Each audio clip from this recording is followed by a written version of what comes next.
읽습니다. 시작. 아브라함이 99세 때에 여호와께서 아브라함에게 나타나서 그에게 이르시되 나는 전능한 하나님이라 너는 내 앞에서 행하여 완전하라. 창세기 17장 1절 말씀. 아멘. 감사합니다. 이제 하나님 말씀 함께 봅시다. 오늘 말씀은 창세기 17장 1절에서 16절까지 말씀, 구약성경 19쪽쯤이 되겠습니다. 구약성경 19쪽, 창세기 17장 1절에서 16절까지 말씀을 한 절씩 교독을 하겠습니다. 창세기 17장 1절에서 16절 말씀입니다. 제가 먼저 1절을 읽습니다. 아브라함이 99세 때에 여호와께서 아브라함에게 나타나서 그에게 이르시되 나는 전능한 하나님이라 너는 내 앞에서 행하여 완전하라.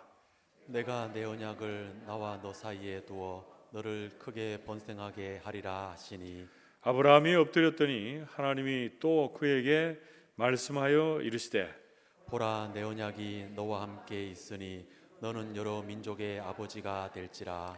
이제 후로는 내 이름을 아브라함이라 하지 아니하고 아브라함이라 하리니 이는 내가 너를 여러 민족의 아버지가 되게 함이니라. 내가 너로 심히 번성하게 하리니 내가 내게서 민족들이 나게 하며 왕들이 내게로부터 나오리라. 내가 내 언약을 나와 너 및 내 대대 후손 사이에 세워서 영원한 언약을 삼고 너와 네 후손의 하나님이 되리라.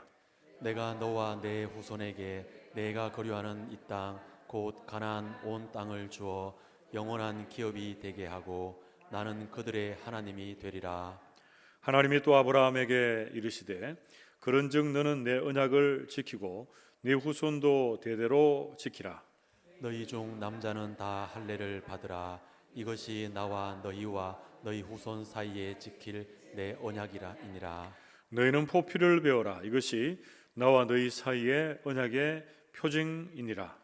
너희의 대대로 모든 남자는 집에서 난 자나 또는 너희 자손이 아니라 이방 사람에게서 돈으로 산 자를 막론하고 난지 8일 만에 할례를 받을 것이라. 너희 집에서 난 자든지 너희 돈으로 산 자든지 할례를 받아야 할 일이니 이에 내 언약이 너희 살에 있어 영원한 언약이 되려니와.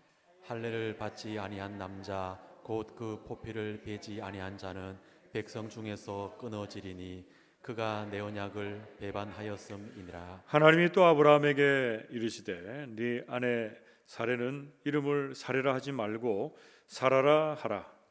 내가 그에게 복을 주어 그가 내게 아들을 낳아주게 하며 내가 그에게 복을 주어 그를 여러 민족의 어머니가 되게 하리니 민족의 여러 왕이 그에게서 나리라. 아멘. 아멘.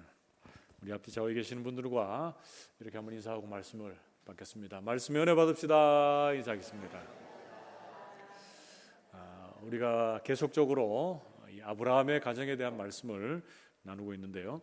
지난 주간에 하나님께서 아브라함과 언약을 맺으십니다. 땅과 그리고 자손에 대해서 번성케 하실 것을 약속해 주십니다. 그래서 아브라함을 또 갈대아 우르에서 이끌어서 가나안 땅으로 인도하시는데 우리가 배웠던 세 가지의 내용, 어떤 자리에서 어떤 자리로 부르십니까? 중심에서 변방으로 부르시고 심판에서 축복으로 부르시고 우상 숭배자에게서 예배자로 부르시는 하나님에 대해서 우리는 말씀을 살폈습니다. 그런데 하나님께서 이 아브라함에게 주신 이 언약이 오늘 설교 제목처럼 위기를 맞게 됩니다. 어떻게 위기를 맞게 됩니까? 하나님이 땅을 주시겠다고 하는데 기근이 찾아오고 그리고 하나님이 많은 자손을 주시겠다고 하는데 사례는 오랜 기간 불임, 그러니까 임신하지 못하는 그런 상황에 처합니다. 그런데 하나님께서 아브라함에게 약속하신 것 중에 땅과 이 자손이 목적이었다면 어떻게 했을까요? 금방 땅을 주시고 자손도 또 금방 낳게 하시고 그렇겠죠. 그런데 하나님이 그것이 목적이 아니고 아브라함과 맺은 그 언약에는 이 언약을 통해서 아브라함의 믿음이 자라게 하시는 거예요. 그래서 자식을 낳는 그 과정들은 아브라함의 믿음이 자라가는 그 과정이다라는 것을 우리는 성경을 통해서 확인할 수 있습니다. 그래서 오늘 우리는 본문 말씀을 창세기 17장 말씀만 읽었지만 15장부터 해서 16장, 17장 이렇게 이제 전체적인 내용을 살피면서 언약의 위기를 만난 가정에 하나님께서 주시는 하나님의 이 극복의 방법들 무엇인지 몇 가지로 살피면서 은혜를 나누겠습니다. 여러분, 우리가 지난 시간에 살폈던 내용에서 아브라함이 그 땅에 기근이 들어서 어디로 내려갑니까? 애굽으로 내려가죠. 그러고 나서 이제 애굽에서 올라오게 되는데, 애굽에서 올라오면서 아브라함이 지금 경험하게 된 것은 무엇입니까? 자신의 아내를 누이라고 속이면서 하나님이 바로와 그 집안에 큰 재앙을 내립니다. 그러고 나서 이제 올라오면서 아브라함의 마음이 어떤 마음이 들었을까요? 그 당시에 최고의 나라 그리고 최고의 권력자인 바로왕보다 더 크신 능력을 가지신 전능하신 분이 우리 하나님 아버지다. 이걸 이제 경험했을 겁니다. 그래서 애굽에서 올라온 아브라함의 마음은 좀 어떻게 보면 믿음 안에서 여유가 있는 그런 상태에 있습니다. 그래서 아브라함의 목자와 롯의 목자가 어떻게 합니까? 그들이 거하는 그 땅이 좁아서 다툽니다. 자, 그때 어떻게 합니까? 땅을 양보합니다. 롯과 그의 목자들이 땅을 먼저 차지할 수 있도록 양보하죠. 그러고 나서 하나님께서 보여주시는 그 땅으로 먼저 나아가서 그 땅을 취하는 것이 아니고 뭐부터 먼저 합니까? 하나님 앞에 제단을 쌓고 여호와의 이름을 부르는, 그러니까 예배하는 자리에 섰다라고 성경은 말씀해 주고 있습니다. 거기까지가 우리가 이제 지난 시간에 함께 살폈던 내용입니다. 자, 그렇다면 이제 창세기 14장에 가보면 어떤 내용이 있는가? 이 요단 동편으로 향했던 롯과 그의 가족들, 그 땅이 무슨 땅이었습니까? 소돔과 고모라 땅이었거든요. 그래서 그 땅이 어떻게 전쟁에 휘말려서 롯과 그의 가족들이 포로로 끌려가게 됩니다.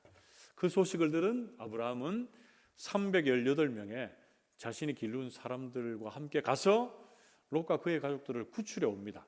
그러고 나서 돌아오는 길에 이 전쟁, 이 싸움은 하나님께서 승리를 주신 것이다 라고 하면서 하나님 앞에 11조 예물을 드리는 것으로 창세기 14장은 마쳐집니다. 자, 그러고 나서 창세기 15장이 시작되는데, 창세기 15장이 시작되면서 어떤 내용이 나옵니까? 아브라함이 그 그돌라오멜이라고 하는데 그 연합군이 있습니다. 그 연합군이 다시금 보복 전쟁을 할지도 모르겠다라는 생각에 두려움이 있었던 것 같아요. 그리고 언약하고 연관을 지은다면 하나님이 땅도 주시고 자손도 주시겠다고 했는데 지금 눈에 보이는 게 아무것도 없습니다. 그래서 좀 마음이 좀 불안하고 두려운 마음이 있었던 것 같아요. 그래서 이 마음의 불편함을 표시하는 것으로 창세기 15장 말씀이 이어지는데, 우리는 이 모든 과정들을 지나면서 언약의 위기를 만난 이 아브라함의 가정이 어떻게 이 언약을 극복하는가, 그것들을 살피면서 함께 오늘 주제를 말씀을 나눠 보겠습니다. 자, 그 첫 번째, 언약의 위기를 만난 그 가정에 하나님께서 극복할 수 있는 그런 하나님의 방법을 주시는데, 그 첫 번째는 뭡니까? 첫째, 현실에 굴복하지 말고 믿음의 시선을 하나님께로 향하라, 이렇게 말씀합니다. 자, 좀 길지만 저를 따라서 한번 해봅시다. 현실에 굴복하지 말고 믿음의 시선을 하나님께로 향하라.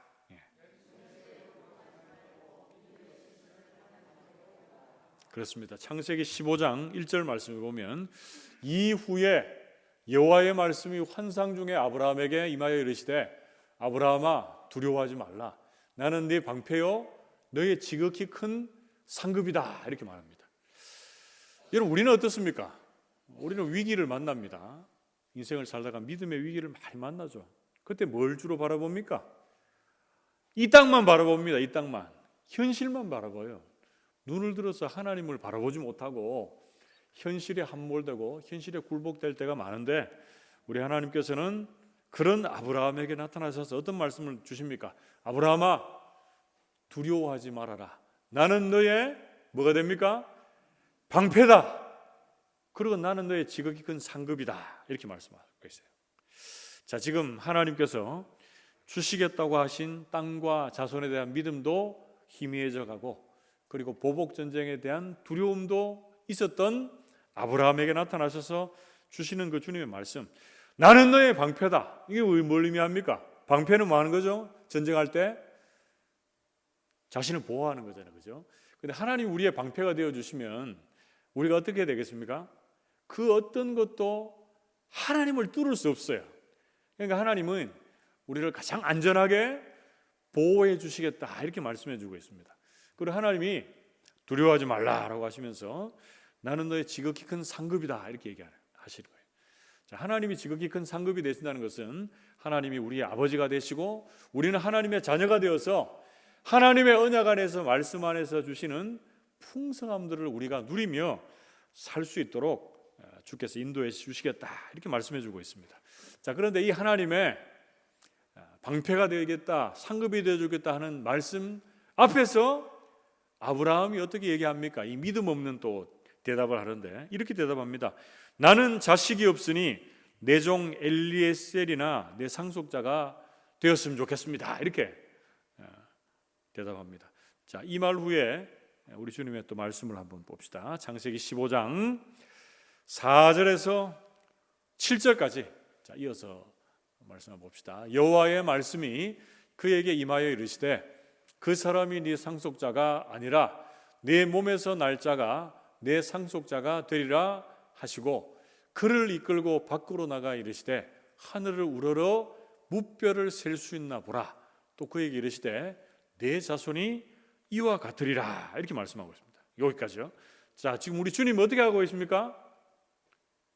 우리 주님이 그 종이 네 상속자가 아니고 네 몸에서 날 자가 네 상속자다라고 하면서 아브라함을 이끌고 어디로 나가십니까?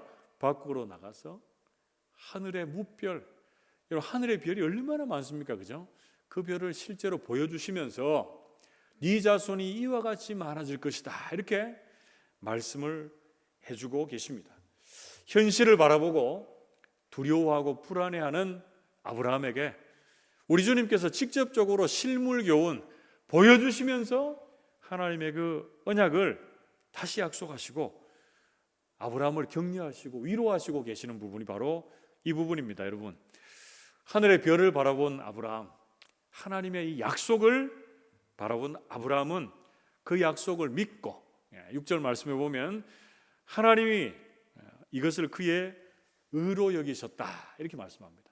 유명한 구절이죠. 창세기 15장 6절 말씀에 보면 아브라함이 여호와를 믿으니 여호와께서 이를 그의 의로 여기시고 또 그에게 이르시되 나는 이 땅을 내게 주어 소유를 삼게 하려고 너를 갈대아인의 우르에서 이끌어낸 여호와니라, 이렇게 말씀해 주고 있습니다. 여러분, 아브라함을 의롭게 하시는 것은 누가 아브라함을 의롭게 하십니까? 하나님이 의롭게 하세요. 하나님을 믿으니 그가 의롭게 되었다, 이렇게 얘기하잖아요. 그러니까 어떤 분들은 또 아브라함이 믿었으니까 의롭게 됐지, 이렇게 생각하는데, 그러면 한번 여러분들 입장에서 한번 생각해 봅시다. 여러분들이 여호와 하나님을 믿고 예수 그리스도를 믿은 것이 여러분들이 믿은 겁니까? 하나님이 믿게 하신 겁니까? 맞습니다. 정확하게 얘기하면 그 은혜를 인하여 믿음으로 말미암아 하나님의 자녀가 되었습니다. 구원을 선물로 받았습니다. 그러니까 아브라함이 믿어서 의롭게 됐다는 게 아니고, 정확하게 얘기하면 뭡니까? 믿는 것도 은혜입니다. 은혜. 그래서 우리가 막 뭔가를 하고 우리의 자격이나 공로나 열심이나 우리의 그 어떤 것이 우리에게 은혜 베푸시는 조건이 되는 게 아니고, 아무것도 없는 그 상태에서 하나님이 은혜 주셔서 믿게 하셨다라고 이렇게 성경은 말씀해 주고 있습니다. 아브라함은 지금 자식 하나 없고 땅 한 평 없는 현실이었지만 그 현실을 바라보면 굴복당할 수밖에 없고 낙심할 수밖에 없었습니다. 그런데 이런 아브라함에게 또 7절 말씀에 보면 하나님이 나는 이 땅을 내게 주어 소유를 삼게 하려고 너를 갈대아 우르에서 이끌어낸 여호와 하나님이다, 이렇게 약속해 주시고 말씀해 주고 계십니다. 그러면서 아브라함과 언약식을 체결합니다. 언약식. 여러분 언약식을 체결하는 부분을 한번 볼까요? 창세기 15장 17절에서 18절 말씀은 우리가 같이 한번 읽어봅시다. 15장 17절에서 18절 같이 읽습니다. 시작. 해가 져서 어두울 때에 연기나는 화로가 보이며 타는 횃불이 쪼갠 고기 사이로 지나더라. 그날에 여호와께서 아브라함과 더불어 언약을 세워 이르시되 내가 이 땅을 애굽 강에서부터 그 큰 강 유브라데까지 네 자손에게 주노니. 아멘. 여러분 17절 말씀 한번 띄워줘 보시면 이 당시에 여러분 언약식이 뭐 어떻게 이루어지는가를 알 필요가 있어요. 요즘에는 여러분 이렇게 뭔 조약 같은 거 체결할 때 보통 뭐 합니까? 문서를 쓰죠. 문서를 쓰고 또 이 두 사람 아니면 나라면 나라 간에 그것들을 대표하는 도장을 찍고 이렇게 이제 하는 언약 체결식이 있어요. 근데 이 당시 고대 근동 지방의 언약 체결식은 오늘 본문 17절에 나오는 것처럼 동물 그러니까 짐승을 잡습니다. 짐승을 잡고 각을 떠서 완전히 쪼갭니다. 쪼개고 그 언약의 두 당사자가 어디로 지나갑니까? 그 쪼갠 고기 사이로 지나갑니다. 고기 사이로 지나갔다는 것을 뭘 의미하죠? 이 동물이 완전 쪼개져서 죽었다는 걸 의미합니다. 그러면서 이제 이렇게 약속하는 거예요. 내가 당신과 맺은 이 약속, 내가 지키지 않으면 나도 이 쪼갠 고기처럼 죽임을 당하게 될 것이다. 이렇게 이제 하면서 약속하는 거예요. 그런데 오늘 17절 말씀에 보면 가만히 보세요. 해가 져서 어두울 때에 연기나는 화로가 보이며 타는 횃불이 쪼갠 고기 사이로 지나더라 이렇게 되어 있습니다. 제가 이 부분을 여러 번 설교했는데 쪼갠 고기 사이로 아브라함이 지나가고 횃불이 지나갑니까? 아닙니다. 홀로 하나님을 상징하는 이 횃불 홀로 쪼갠 고기 사이로 지나갑니다. 그러니까 이거 의미하는 게 뭡니까? 하나님이 아브라함에게 약속하신 이 언약, 이 말씀은 어떻게 된다는 거예요? 하나님이 일방적으로, 주도적으로, 주권적으로, 무조건적으로 하나님이 이루시겠다는 겁니다, 여러분. 뭐 정확하게 얘기하면 내가 네게 약속한 것들 내가 지키지 않으면 내가 어떻게 하겠다는 거예요, 하나님이 쪼개지시겠다는 거예요. 하나님이 죽임을 당하시겠다는 말입니다. 근데 이거 말이 안 되잖아요. 하나님이 전능하신 영원하신 구주가 되시는데 하나님이 쪼개지시는 분이 아니시잖아요. 그럼 반대로 얘기하면 뭡니까? 내가 내게 말씀했던 이 약속, 언약 반드시 이루어주겠다라는 것을 이 언약 체결식을 통해서 우리 주님께서 보여주고 계시는 거예요. 여러분 무슨 말인지 알겠습니까? 그러면서 18절에 보면 애굽 강에서부터 큰 강 유브라데까지 내 자손에게 주시겠다고 이 땅의 경계까지 구체적으로 말씀해주고 계십니다. 사랑하는 성도 여러분, 아브라함의 가정에 언약의 위기가 닥쳤는데 그 위기를 어떻게 여러분 극복을 하고 있습니까? 어떻게 또 극복이 됩니까? 우리의 인생의 믿음의 위기를 또 돌아보면서 한번 생각해 봅시다. 그 첫 번째는 현실에 굴복하지 말고 믿음의 시선을 하나님께로 향해야 됩니다, 여러분. 아브라함이 현실을 바라보며 두려워한 것 같이 우리도 이 세상 살면서 여러 가지의 위기들을 만나죠. 그때 눈에 보이는 이 땅의 현실을 주목하면 어떻게 됩니까? 점점 어려워지고 어두워지고 힘들어집니다, 여러분. 그때 뭘 해야 됩니까? 지금 펼쳐져 있는 우리의 불확실한 현실에 굴복되지 말고 눈을 들어 믿음의 시선을 하나님께로 향할 수 있기를 축복합니다. 우리를 의롭다 칭해 주시고 우리를 의롭게 여겨주실 뿐 아니라 우리를 하나님의 사람으로 빚어가실 그 하나님의 약속의 말씀이 반드시 이루어질 그 하나님의 약속의 말씀이 우리를 새롭게 하실 것이고 그리고 그 주님만 주목할 때 그 언약의 위기가 극복되어지는 그런 시간이 있게 될 줄로 믿습니다. 우리 모든 성도들이 현실에 굴복당하지 말고 믿음의 시선을 주님께로 향하고 주님만을 주목할 수 있게 되기를 주님의 이름으로 축복합니다. 크게 두 번째로,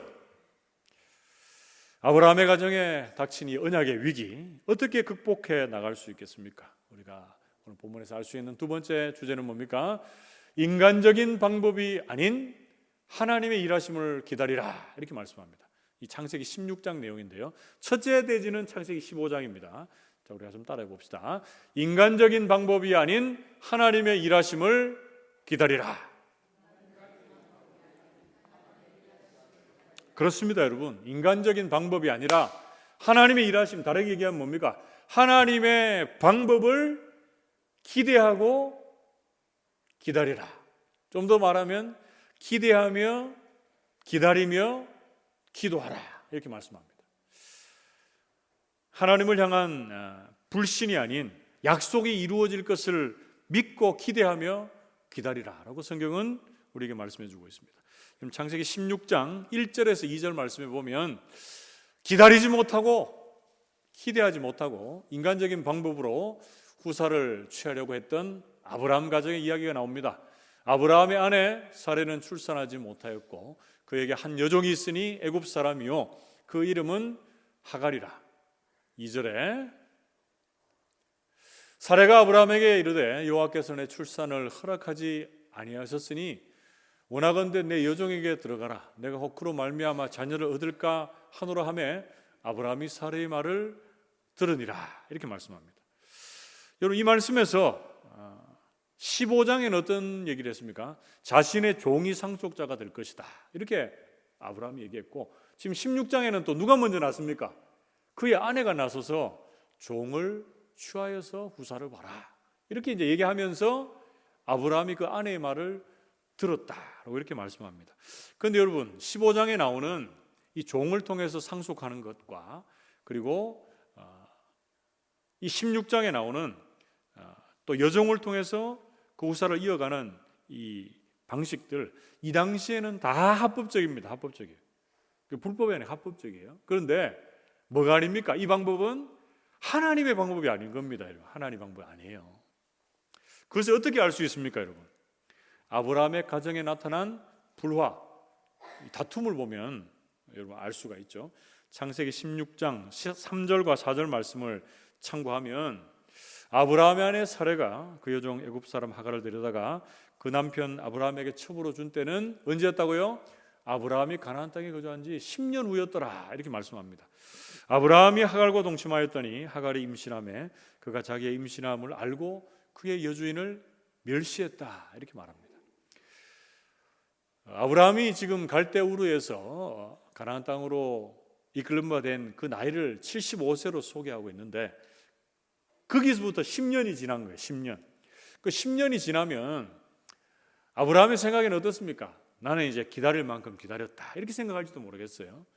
그런데 하나님의 방법은 아니죠. 아내의 말을 듣고 하갈을 통해서 후사를 보는 것은 하나님의 방법이 아니었습니다.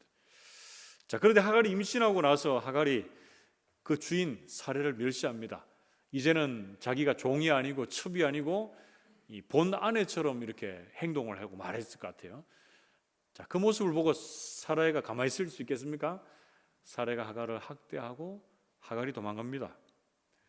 그 도망가는 그 자리에서 여호와의 사자가 또 하갈을 만나 주십니다. 그러면서 창세기 16장 11절과 13절 말씀에 보면 여호와의 사자가 또 그에게 이르시되 네가 임신하였은즉 아들을 낳으리니 이름을 이스마엘이라 하라. 이는 여호와께서 네 고통을 들으셨음이니라, 이렇게 말씀하고 있고요. 13절 말씀 보면 하갈이 자기에게 이르신 여호와의 이름을 나를 살피시는 하나님이라 하였으니 이는 내가 어떻게 여기서 나를 살피시는 하나님을 배웠는고 함이라, 이렇게 말씀합니다. 하나님의 사자가 하갈을 만나줬습니다. 그리고 다시금 아브라함의 가정으로 돌아가게 하십니다. 그런데 여기서 우리가 알아야 될 것이 하나님께서 하갈을 돌보시는 게 왜 돌보시는가? 아브라함의 아내이고 그 사레의 여종이기 때문에 이 하갈을 돌보고 계신다라는 걸 여러분 알아야 됩니다. 자, 그런데 인간적인 방법으로 하나님의 언약을 기다리지 못한 아브라함의 가정이지만 하나님은 그런 중에도 그들의 고통을 들으시고 감찰하시는 하나님으로 역사하고 있습니다. 하갈은 도망하던 길에서 돌아와서 아들을 낳습니다. 그리고 아브라함이 그 아들의 이름을 여호와의 사자의 지시를 따라 이스마엘이라고 짓습니다. 그것이 창세기 16장 15절에서 16절 말씀에 나오는데 16절 하반절에 보면 하갈이 이스마엘을 낳았을 때에 아브라함의 나이가 몇 살이라고 합니까? 86세였더라. 이렇게 우리에게 소개를 해주고 있습니다. 여러분, 하나님의 언약을 기다리지 못하고 그리고 인간적인 방법으로 하나님께 나갔을 때 그 가정에 뭐가 생깁니까? 분란이 생기고 다툼이 생깁니다. 그런데 이 가정의 분란이나 다툼보다 더 치명적이고 심각한 사건이 있습니다. 그게 뭡니까? 그것은 바로 우리가 오늘 읽었던 창세기 17장 말씀과 연결해 보면 아브라함의 그 가정에 하나님이 나타나시지를 않습니다. 하나님이 역사하시지를 않아요. 그래서 창세기 16장의 마지막은 아브라함의 나이를 86세라고 소개하고 있고 창세기 17장이 시작되면서는 또 뭐라고 소개하고 있습니까? 99세로 소개하고 있거든요. 그래서 이 13년의 시간들이 공백이 있습니다. 공백이. 이때는 하나님의 침묵하는 시간이자 아브라함이 하나님과 이 교제하는 것이 멀어졌던 시간이다라고 이렇게 많은 신학자들이 우리에게 소개를 해주고 있습니다. 사랑하는 성도 여러분, 오늘 우리는 창세기 말씀에서 언약의 위기를 만난 그 아브라함의 가정 어떻게 위기를 극복해야 된다라고 우리에게 메시지를 던져주고 있습니까? 그 두 번째는 인간적인 방법이 아닌 하나님의 일하심을 기다려라라고 이렇게 말씀하고 있습니다. 여러분, 아브라함의 가정에 닥친 언약의 위기 앞에서 인간적인 방법은 뭡니까? 가정의 불화와 다툼을 초래하는 것을 살핍니다. 가정의 달을 지나고 있는 5월에 우리 다산교회에 속한 모든 가정들이 믿음의 가정들이 되시기를 축복합니다. 그래서 모든 범사를 행하고 결정할 때 인간적인 방법이 앞서지 않고 하나님의 방법, 하나님의 일하심을 기대하고 기다리고 기도할 수 있기를 축복합니다.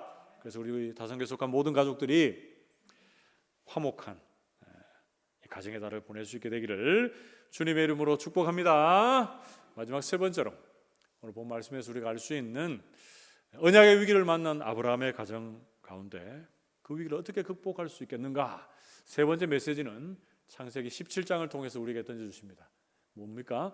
나의 무능함을 인정하고 하나님의 전능하심을 신뢰하라. 이렇게 말씀합니다. 같이 한번 따라해 봅시다.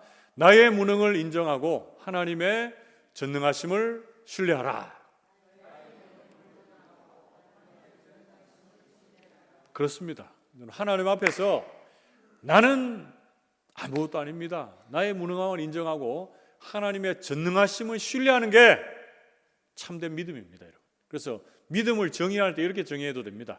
하나님 앞에서 나의 무능함을 인정하고 하나님의 전능하심을 신뢰하는 게 참된 믿음이다. 이렇게 성경 말씀합니다. 창세기 17장 1절 말씀에 보면 아브라함이 99세 때에 여호와께서 아브라함에게 나타나서 그에게 이르시되 나는 전능한 하나님이라 너는 내 앞에서 행하여 완전하라. 이렇게 말씀합니다. 13년 동안의 침묵을 깨고 나타나신 여호와 하나님께서 아브라함에게 어떻게 말씀하십니까? 나는 전능한 하나님이다. 아브라함아 너는 내 앞에서 행하여 완전하라. 이렇게 말씀합니다. 이 말씀의 의미는 뭡니까? 아브라함아 나는 전능한 하나님인데 너는 왜 자꾸 이 나를 신뢰하지 못하고 인간적인 방법을 통해서 그 언약을 계속적으로 제대로 신뢰하지 못하고 있고 나를 제대로 신뢰하지 못하고 있느냐? 너는 내 앞에서 행하여 완전하라. 이렇게 말씀합니다. 이런 건데 우리 인간이 완전하게 행할 수 있습니까? 없죠. 우리는 다 부족하고 연약한 자인데 완전하게 행할 수 없습니다. 그런데 여기서 완전하다는 건 뭡니까? 나의 무능함을 인정하고 하나님의 전능하심을 신뢰하면서 하나님을 전적으로 의지하라는 거예요. 그래서 완전하다라고 하는 단어의 뜻에는 우리가 제사 드릴 때 흠없는 제물을 드리는 그 내용과 연결이 됩니다. 그래서 우리가 주님 앞에 드려질 때 우리는 흠도 많고 죄도 많고 연약한 것 투성인 사람들이지만 하나님께서 예수 그리스도의 보혈로 우리를 거룩하고 흠이 없는 하나님의 자녀로 빚어가심으로 우리가 하나님 앞에 드려지는 살아있는 거룩한 산제물로 주님 앞으로 나가게 된 줄로 믿습니다. 여러분, 그 은혜를 찬송하십시오. 그리고 오늘 이어지는 말씀에 보면 다시금 아브라함과 맺은 언약에 대해서 하나님께서 언급을 하시면서 그들의 이름을 바꿔줍니다. 아브라함은 뭘로요? 아브라함으로, 사레는 사라로. 그 말씀이 어디 나옵니까? 오늘 본 말씀에 보면 창세기 17장 5절 6절 그리고 15절 16절 나옵니다. 그건 제가 따로 읽지는 않을게요. 그래서 한 가정의 아버지 어머니에서 여러 민족의 아버지 어머니로 바꿔주시는 거예요. 그리고 그들을 통해서 여러 민족들이 나오고 왕들이 나올 것이다.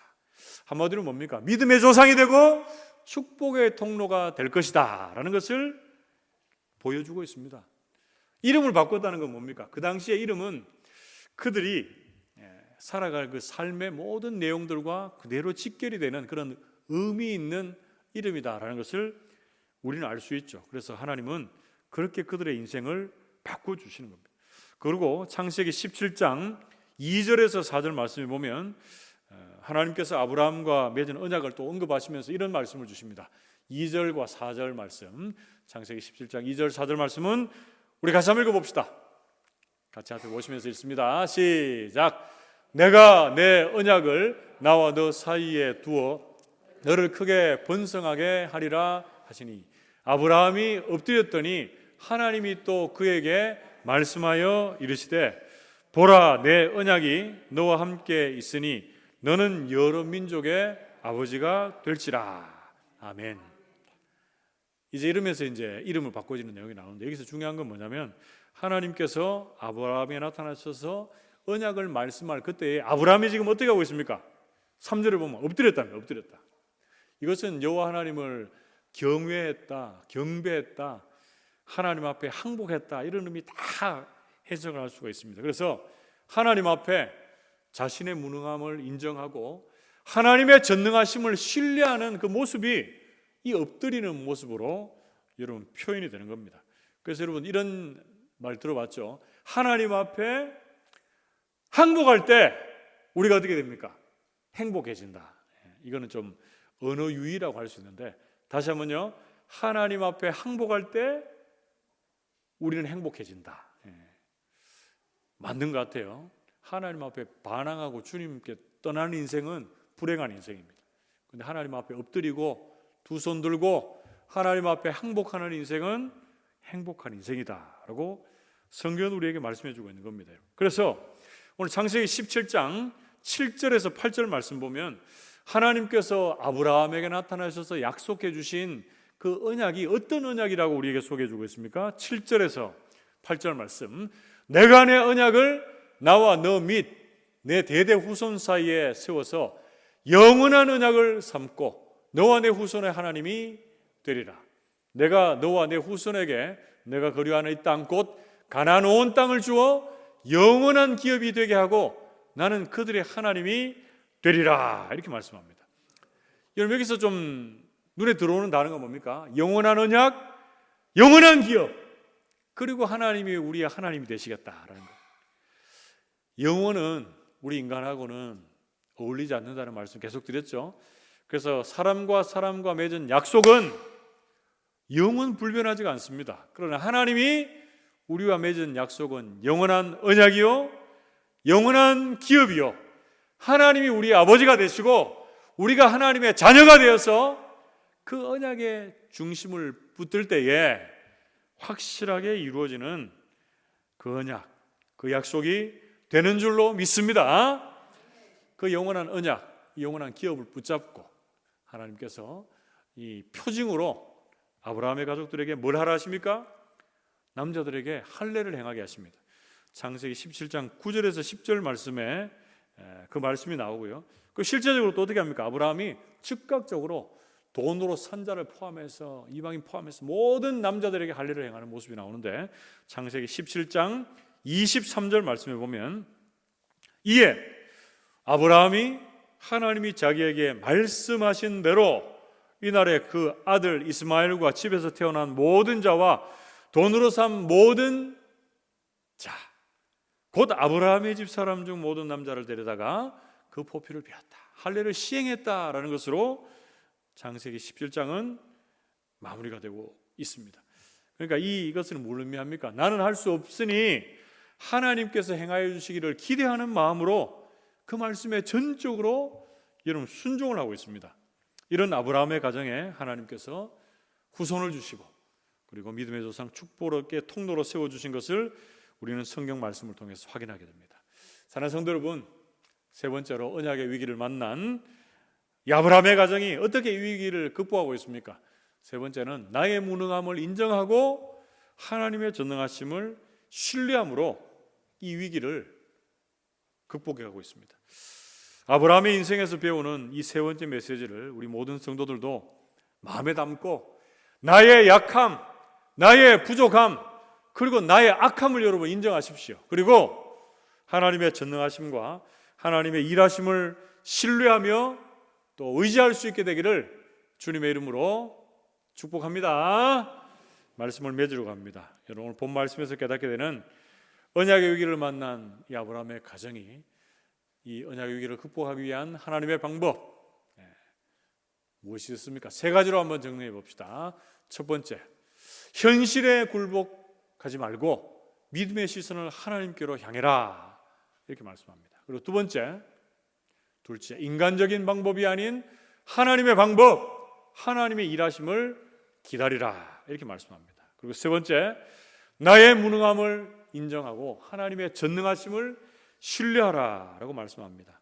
우리 모든 성도들이 이 세 가지의 대지를 마음속에 담고 하나님의 언약이 확실하게 이루어짐을 믿고 그 언약의 말씀 안에서 화평한 5월 가정의 달이 되시기를 주님의 이름으로 축복합니다. 함께 기도합시다. 하나님 아버지,